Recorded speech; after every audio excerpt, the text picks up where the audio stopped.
नमस्कार, आपका स्वागत है ज्ञान मास्टरमाइंड नया चैनल। ये एक प्रयास है कि हमारे देश के युवाओं को भारत की आध्यात्मिक यात्रा से रूबरू कराने का। मित्रों, आपको अब तक के हमारे प्रोग्राम कैसे लगे जरूर उस बारे में बताइएगा। आज हम आपको बताएंगे कुंभ के बारे में, क्योंकि हमारा महाकुंभ 13 जनवरी से शुरू होने वाला जो पहला अमृत स्नान होगा वो 13 जनवरी को होगा और 14 जनवरी से प्रॉपर शुरू हो जाएगा। लेकिन ये कुंभ है क्या? जो अभी तक की कहानियां हैं, जो तमाम पुराणों में लिखी हुई हैं, उन अलग अलग कहानियों की हम लोग व्याख्या कर रहे हैं। और जो आज हम व्याख्या कर रहे हैं वो बहुत ही रोचक होने वाली है कि ये जो कुंभ है वो अभिशाप है या वरदान है। अगर वो अभिशाप है तो क्यों है, और वरदान है तो क्यों है, इस बारे में हमारे विशेषज्ञ डॉक्टर प्रतिम मिश्र हमसे बताएंगे। डॉक्टर साहब, आपका बहुत बहुत आपका स्वागत है। हमने जैसे चर्चा की थी कि हमारे भारतवर्ष में 4 जगह कुंभ होता है, हरिद्वार में, प्रयागराज में, नासिक में और उज्जैन में। और जो प्रचलित कहानी है कि जब अमृत मंथन हो रहा था, समुद्र मंथन, तो अमृत की बूंदें जहाँ जहाँ गिरी वहाँ वहाँ कुंभ बनाने की प्रक्रिया शुरू हुई।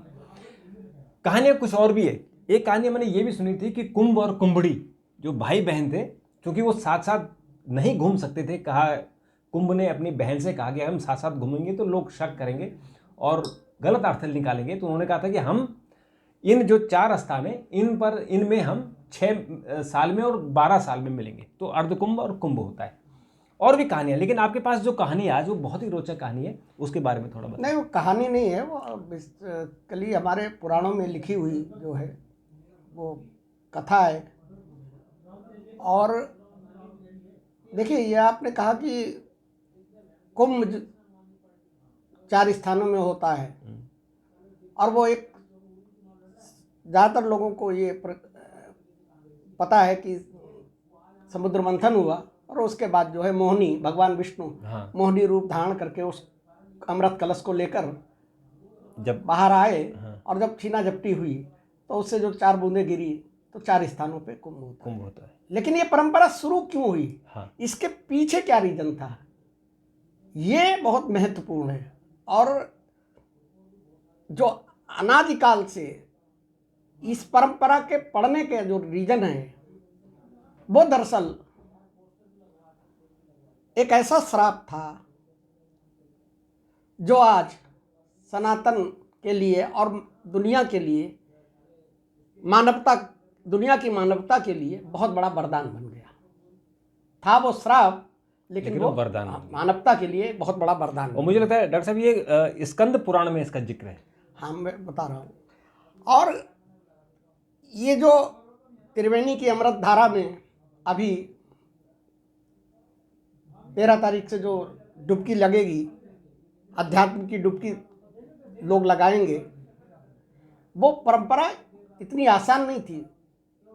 उसके पीछे एक ऋषि का वो श्राप था जिससे ये परंपरा आज जो है साकार हो रही है। महाकुंभ आपको पता है 144 वर्षों बाद पड़ रहा है।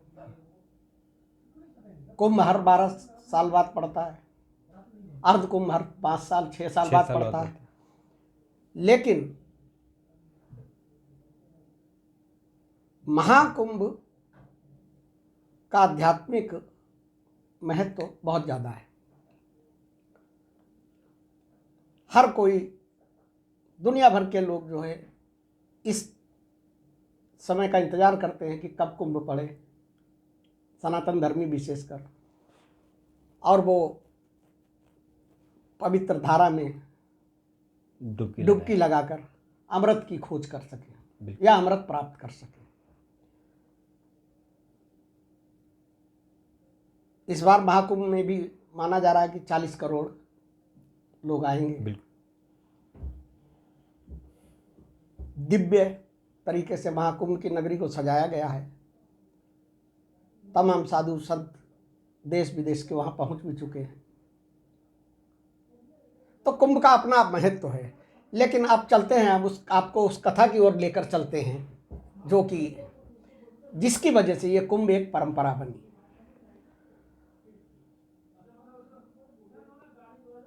हमारे अपने स्कंद पुराण में ये है कि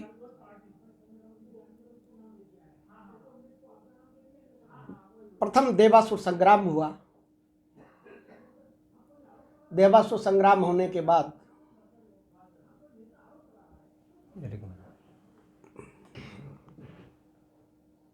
तो आप स्कंद पुराण का जिक्र कर रहे थे। स्कंद पुराण में इसका वर्णन किया गया है बड़े विस्तार से कि आखिर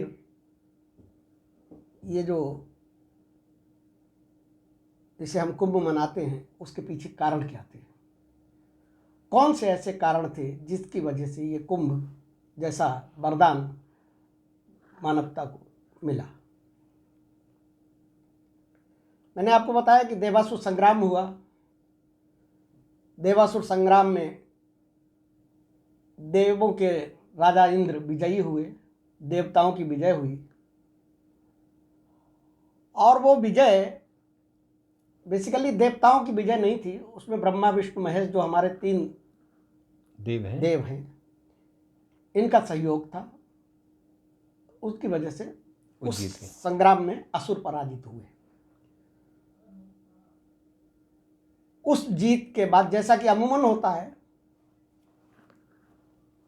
आज भी अगर युद्ध होता है 2 देशों की सेनाओं में या 2 देशों में 3 देशों में, और जब जीत जाते हैं तो उसके बाद एक परंपरा होती है कि जश्न मनाया जाता है।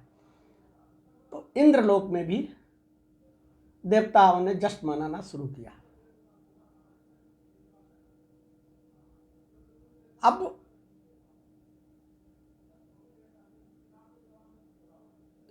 जैसे हर देश की एक राजधानी होती है, वैसे ही स्वर्गलोक की राजधानी भी है जी, और उसका नाम है अमरावती। जी, अमरावती। तो अमरावती में जश्न का माहौल था, जश्न का माहौल बनाया गया।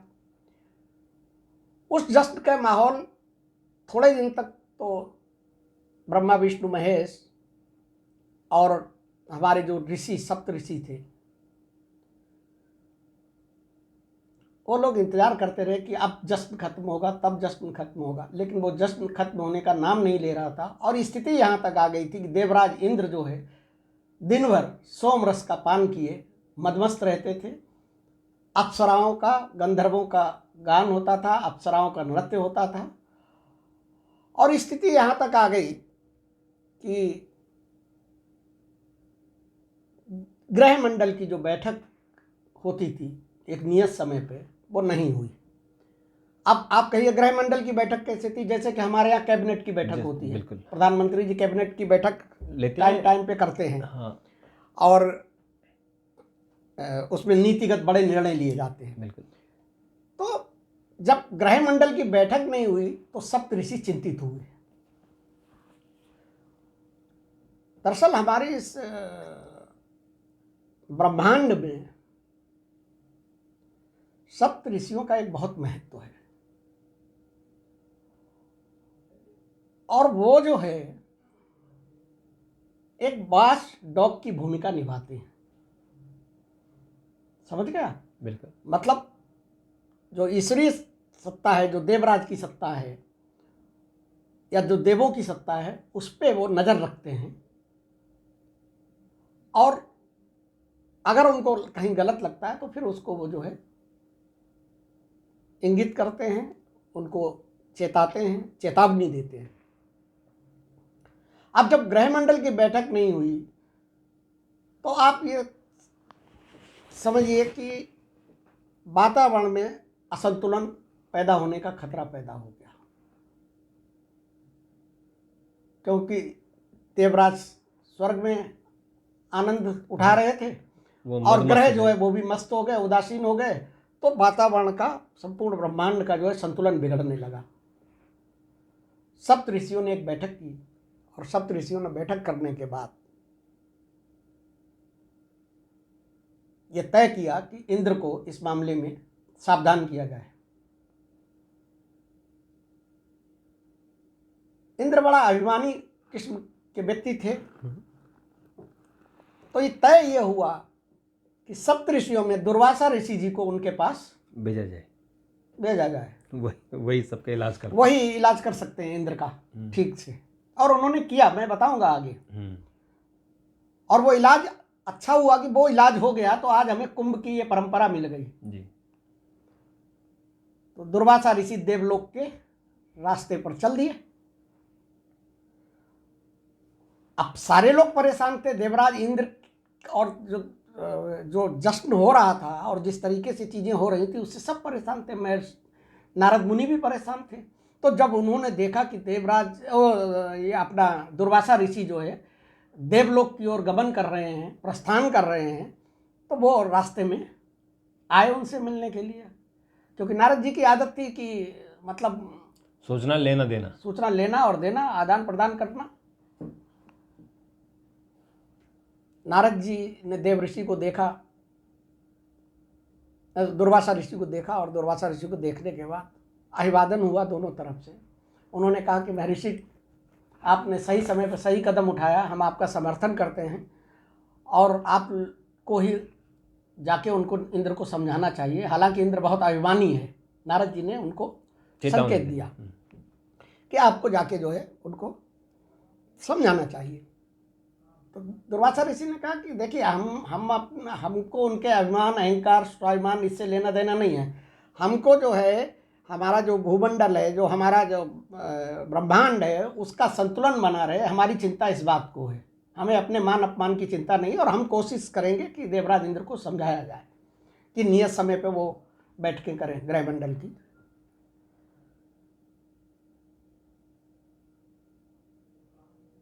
देवराज इंद्र के हाथ में बैजंती पुष्प की एक माला थी। बैजंती पुष्प की वो माला जो मतलब जिसकी सुगंध की कोई तुलना नहीं की जा सकती। दुर्वासा ऋषि बैजंती माला को, उन्होंने, नारद जी ने दुर्वासा ऋषि को वो भेंट की, और दुर्वासा ऋषि उसको लेकर देवलोक की और आगे बढ़े। मन ही मन सोचते रहे, जैसे कि एक दूत का काम होता है कि वो साम दम दाम दंड भेद हर तरीके से कोशिश करता है कि जिस काम के लिए भेजा गया उस काम को वो पूरा करे। तो दुर्वासा ऋषियों को सप्त ऋषि ने दूत की तरीके से, मतलब प्रतिनिधि की तरीके से भेजा था। तो एक तरीके से वो एक विदेश मंत्रालय के एक एम्बेसडर की भूमिका में थे कि जाइए और उनको समझाइए जाके। तो रास्ते में सोचते रहे, और उन्हें लगा कि नारद जी ने हमको ये जो माला दी है बैजंती पुष्प की, इसका तो कोई मोल ही नहीं है, और हमारे किस काम की, हम इंद्र को ये भेंट कर देंगे। और उसके पीछे उनकी सोच ये थी कि जब हम बैजंती पुष्प की माला उनको भेंट करेंगे तो थोड़ा सा दबाव रहेगा हमारी बात का, वो मानेंगे जरूर। संशय था उनको कि नहीं मानेंगे इंद्र, लेकिन उनको लगा कि मतलब सारे तरीके अपनाए जाने चाहिए। तो ये बैजंती पुष्प की माला जब हम उनको देंगे तो एक अतिरिक्त दबाव आएगा, जैसे एक भेंट हमने उनको दी। तो दुर्वासा ऋषि जब पहुँचे वहाँ पर, देवलोक में पहुँचे, और उन्होंने द्वारपाल से कहा कि जाके संदेश दीजिए देवराज इंद्र को कि दुर्वासा ऋषि आए हुए हैं। तो देवराज इंद्र जो है अमरावती में अप्सराओं से घिरे हुए थे, गंधर्व गान कर रहे थे, अप्सराएं नृत्य कर रही थी, सोमरस छलक रहा था। और चूंकि बहुत अहंकार हो गया था कि हमने देवताओं ने ये संग्राम, देवासुर संग्राम जीत लिया, उनको भ्रम भी ये हो गया था कि सब हमारी ताकत की वजह से हुआ, जबकि वास्तविकता दूसरी थी। मैंने बताई आपको, ब्रह्मा विष्णु है इसकी। तो देवराज इंद्र को थोड़ा सा टाइम लगा। जब थोड़ी देर तक द्वार पर प्रतीक्षा करने के बाद भी देवराज इंद्र स्वागत करने नहीं आए, तो दुर्वासा ऋषि को क्रोध आया। लेकिन वो उस क्रोध को पी गए, क्योंकि बड़े कार्य के लिए आपको ये क्रोध, लोभ, माया, मोह, इन सब चीज़ों से समझौता करना पड़ता है, इनको त्याग करना पड़ता है। तो दुर्वासा ऋषि ने अपने मन को स्थिर किया, शांत किया कि ये समय क्रोध का नहीं है, ये समय इस बात का है कि इनको चेतावनी दी जाए और इनको इनके अपने मार्ग पर वापस लाया जाए। तो मैं उसके बाद उनको लगा कि देवराज नहीं आएंगे, जब अमूमन आना चाहिए था लेकिन नहीं आएंगे, तो दुर्वासा ऋषि स्वयं अकेले देव सभा की ओर, जहाँ देवराज बैठे हुए थे वहाँ बढ़ चले। वहाँ जाने के बाद भी देवराज इंद्र ने उनका सम्मान नहीं किया, उनकी अगुवाई नहीं की, खड़े होकर उनको देव सभा में मतलब स्थान नहीं दिया जैसा कि परंपरा होती है। लेकिन फिर भी दुर्वासा ऋषि फिर शांत रहे और उन्होंने वो वैजंती पुष्प की माला देवराज इंद्र को भेंट कर दी। देवराज के सर पर अहंकार चढ़कर बोल रहा था और दुर्वासा, उन्हें लगा कि ये दुर्वासा ऋषि हमारे इस जश्न में खलल डालने आ पहुँचे हैं, तो उनका तिरस्कार करने की नीयत से उन्होंने कहा कि महर्षि, क्या आपको हमारी स्वर्ग की सुगंध पसंद नहीं आई? क्या उससे बढ़िया इसकी सुगंध है? और उस माला को उन्होंने अपने हाथी, देवराज इंद्र के हाथी का नाम था ऐरावत, ऐरावत को पहना दिया। ऐरावत हाथी ने उस माला को पाँव के नीचे कुचल दिया पैर के नीचे। अब दुर्वासा ऋषि ठहरे, वो कितनी देर तक अपमान सहते, और स्वर्ग में उनका अपमान हुआ तो इस पर उनको बहुत क्रोध आया देवराज इंद्र को। और क्रोध आने के बाद, मतलब क्रोध क्या, गुस्सा जो है उनका, वो ज्वालामुखी की तरह, जो इतनी देर से वो रोके हुए थे, एकदम ज्वालामुखी की तरह फट पड़ा। क्योंकि दुर्वासा ऋषि तो अपनी पहचान ही उनकी ये कि उनको क्रोध आता है, और उनके क्रोध के कारण तो शिवजी को अपना रूप धारण करना, अलग रूप धारण करना पड़ा था। दुर्वासा ऋषि ने कहा कि इंद्र, मैं यहाँ पर तुमको समझाने आया था, लेकिन तुम लगातार हमारा निरादर और तिरस्कार कर रहे हो, और जिस जीत, ऐश्वर्य, धन धान्य के अभिमान में तुम नैतिकता को भी भूल गए हो, यह सब तुमसे छिन जाएगा, तुम लक्ष्मी विहीन हो जाओगे। इंद्र थर थर कांपने लगे। और ये जो स्वर्ग है, जिसे तुमने ब्रह्मा विष्णु महेश की सहायता से हासिल किया है, ये फिर से तुमसे छिन जाएगा। और इतना कहकर चल पड़े दुर्वासा ऋषि वापस आ गए। अब समय की नियति देखिए कि दुर्वासा ऋषि का श्राप कभी गलत तो होता नहीं था।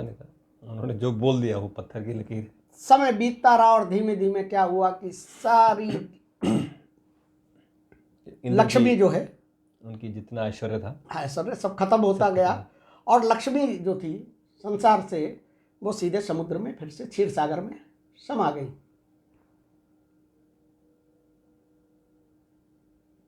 देवराज इंद्र भी धीमे धीमे जो सोमरस और अप्सराओं के नृत्य और हास प्रसाद में जो परमाद में जो डूबे हुए थे, उससे क्या हुआ कि कमजोर होते चले गए। और दैत्यों को इस बात का इंतजार था, क्योंकि वो अपनी पराजय भूले नहीं थे। बिल्कुल।